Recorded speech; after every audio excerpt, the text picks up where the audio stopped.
If a woman witnessed with her own eyes her daughter and husband being brutally murdered by a gang, would she choose to accept their money and swallow her anger to settle? Or would she choose to exact vengeance on the entire gang single-handedly? She might be the most gentle and devoted mother, even if the mother of her daughter's classmate acts unreasonably after school. For the sake of her daughter's relationships in class, she would not easily lose her temper. This young mother named Riley is a bank clerk barely making ends meet, and her husband Chris runs an auto repair shop on the verge of bankruptcy. Friends often come to him wanting to rope him into doing something illegal to earn some quick cash. But thinking of the happiness of his family, Chris hesitates every time and does not agree immediately. Today is her daughter Carly's birthday, and Riley had originally planned to invite all of Carly's classmates to their home for a birthday party. But when she returned home from work, she found that, apart from her husband and daughter, the house was deserted with no one else there. It turned out that the classmate's mother, who had a dispute with Riley during the day, deliberately threw a mansion party tonight as well, inviting all the classmates over just to spite Riley. To prevent her baby daughter from being sad, Riley had a brainwave and decided that the family of 3 would go to the amusement park in the middle of the night. Riley immediately revealed a happy expression. Just as the family of 3 left for the amusement park, a car quietly trailed behind them. It turned out that the friend who had visited Chris during the day had been caught by the local gang boss Garcia, and his plan to make big money was to rob the drug lord Garcia of his illicit cash. Naturally, he was finished off by Garcia with a single knife stroke. However, Garcia, who was in a fit of rage, would definitely not stop at killing just one person. He followed the trail through the phone and found Riley's husband. The ruthless Garcia did not care who did it and who did not. As long as anyone had entertained the thought of stealing the money, he would kill them all. Meanwhile, Riley's family was having the time of their lives at the amusement park. Although this small family of 3 was poor, they were filled with happiness. The family had their fill of fun and bought ice cream, preparing to go home. Riley ran back to the ice cream truck to grab some napkins. Trailing behind her husband and daughter, she did not notice a car slowly driving up. The thugs in the car suddenly pulled out their guns and unleashed a barrage of bullets at the father and daughter by the roadside. Standing behind them, Riley frantically tried to save her family, but she was also shot to the ground by the thugs.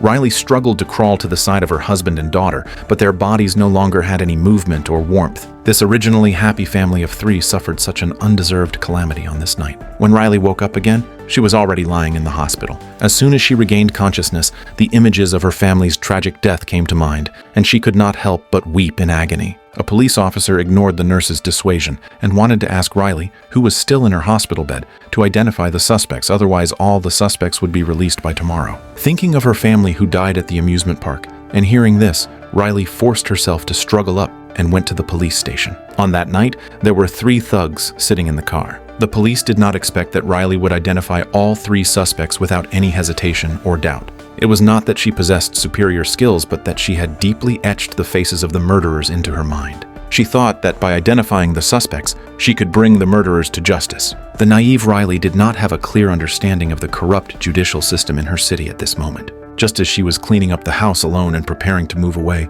a lawyer came to her door. He took out a thick stack of banknotes from his bag and placed it on the table. It turned out he was sent by Garcia, wanting to use money to make Riley drop the charges in court. And the shrewd lawyer also noticed the antidepressants Riley had been taking during this period lying on the table. This seemed to give him some leverage to force Riley to give up. Furious, Riley kicked him out of the house. As a result, in court the next day, the lawyer used the darkness of the night as an excuse and deliberately claimed that Riley had taken psychiatric medication, pointing out that Riley actually did not see the murderers' faces clearly that night. Coupled with the fact that the gang had already bribed Judge Stevens, they did not care how Riley defended herself. The judge made the final decision, and the 3 murderers were acquitted. Riley could not believe that the entire judicial system was distorting the truth, and she cried out loudly in the courtroom in agitation. But everyone present treated her as a joke, and no one paid her any mind. Enraged to the extreme, Riley jumped out of her seat and pounced on the 3 murderers, but was firmly restrained by the police. In the end, she was actually tased into unconsciousness by the police. Riley, who had lost her family, ended up suffering such a fate. When she was dragged away by the police, the 3 murderers were still grinning and mocking this woman. Riley was put on an ambulance bound for a psychiatric hospital. Seeing that something was wrong with her, Detective Carmichael also got into the vehicle. At this moment, Riley looked despondent and motionless. In fact, she had already formed a plan in her mind. She observed the surroundings and suddenly made her move when no one was paying attention to her.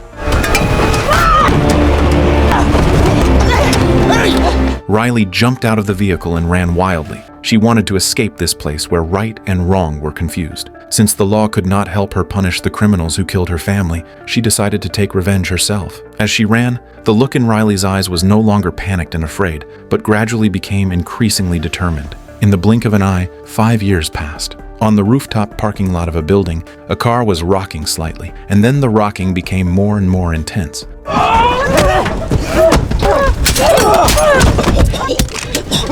You don't remember me, do you?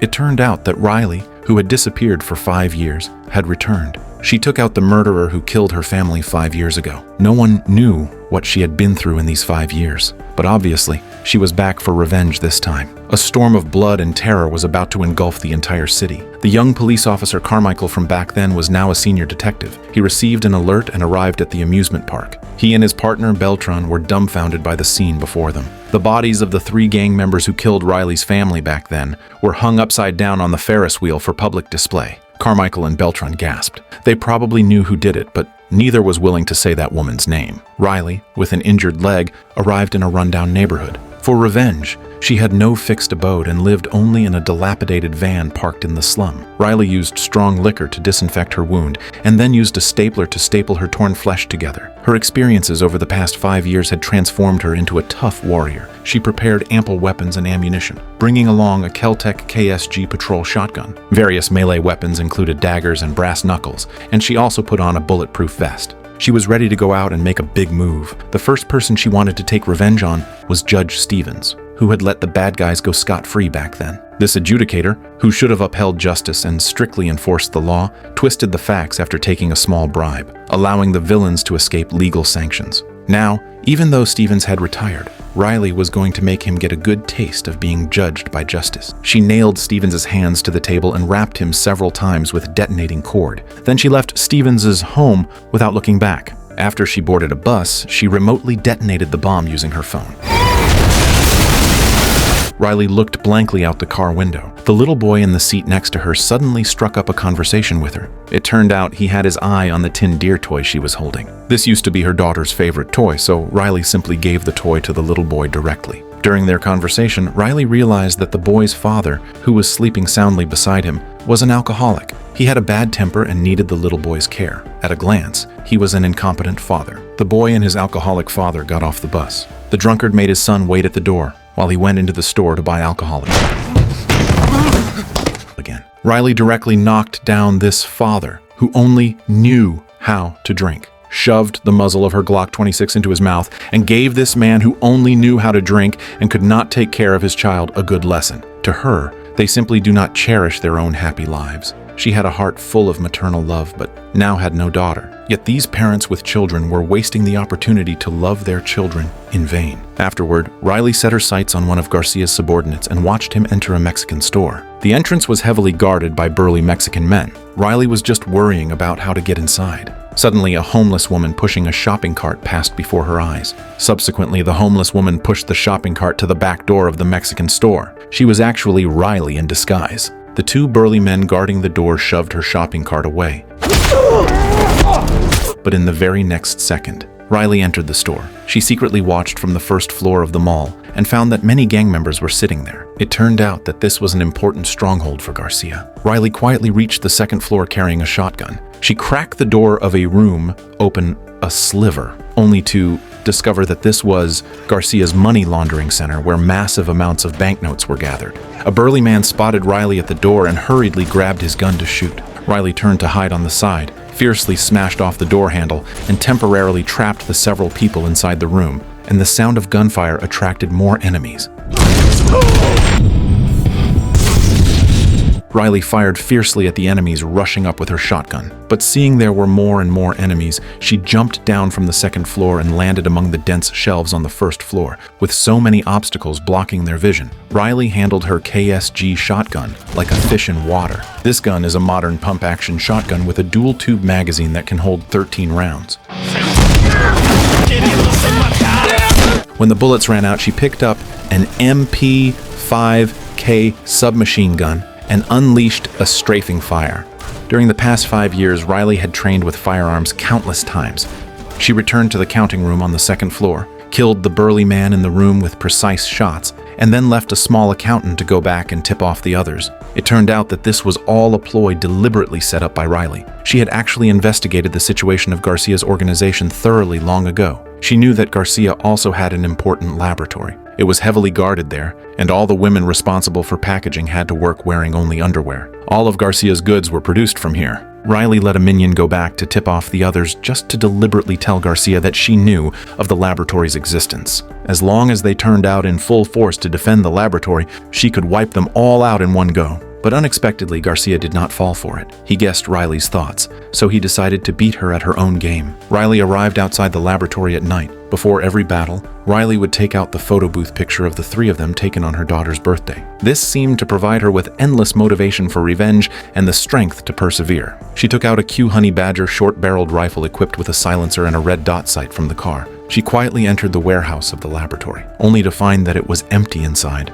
with not a single person there, and she suddenly discovered that there was actually a bomb trap hidden on the ground. Only then did she realize that she had entered a trap that Garcia had already set up. She immediately turned around and ran, but it was already too late. Because the minion guarding outside saw her figure through binoculars, he immediately notified his companion to activate the bomb.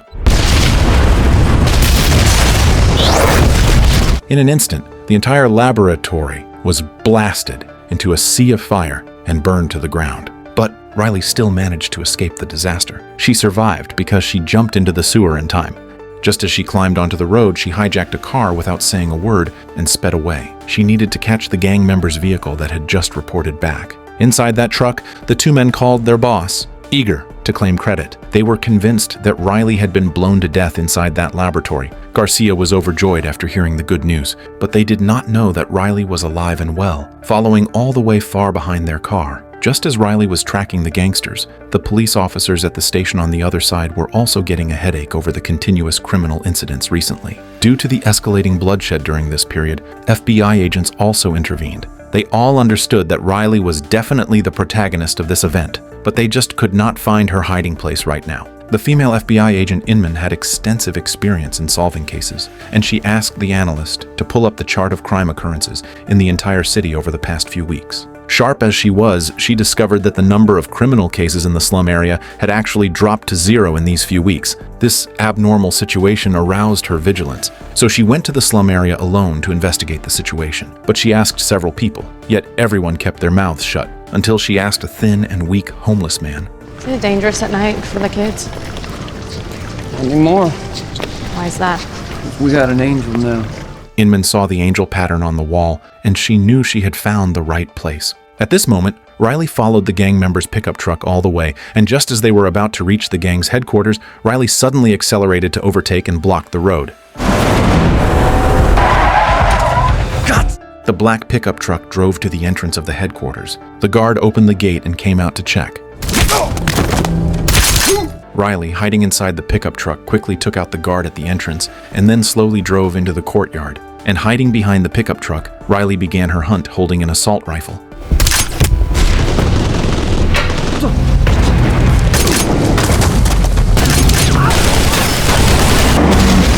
The pickup truck crashed headlong into the house. And following closely behind, Riley also quietly entered the room, engaging in close quarters combat with the minions lunging at her.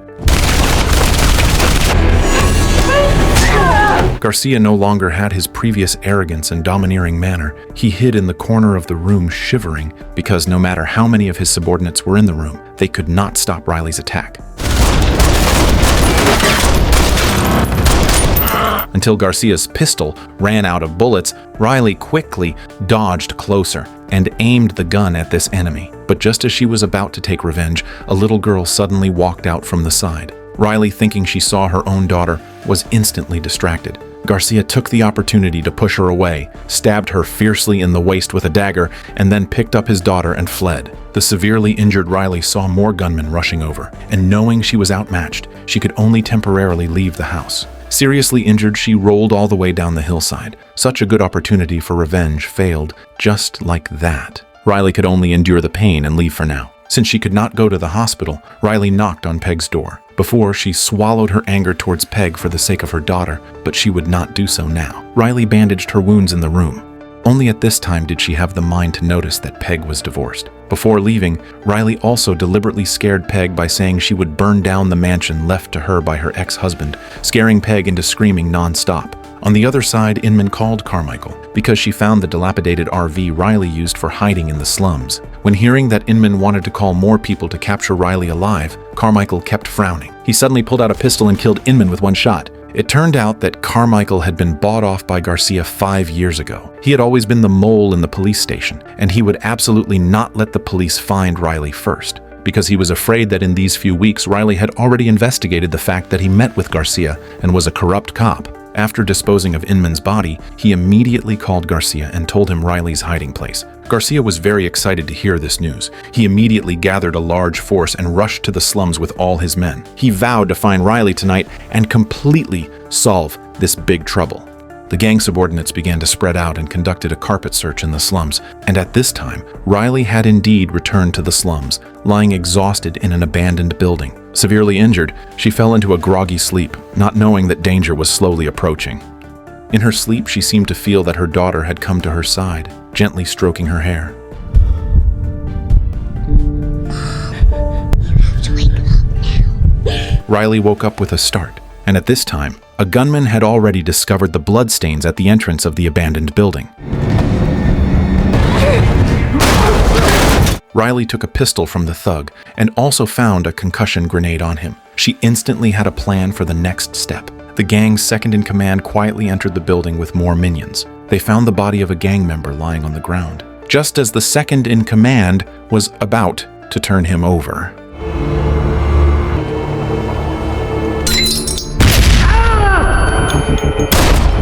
Riley took out the second-in-command, then secretly went outside, observing the gang's movements from a distance. She suddenly heard a phone ringtone coming from the dumpster nearby. She opened the box only to find there was actually a woman's body inside, and this was exactly Inman's body. It turned out her colleagues saw she had not returned for a long time, so they made several calls. Riley saw the phone and had a plan in mind.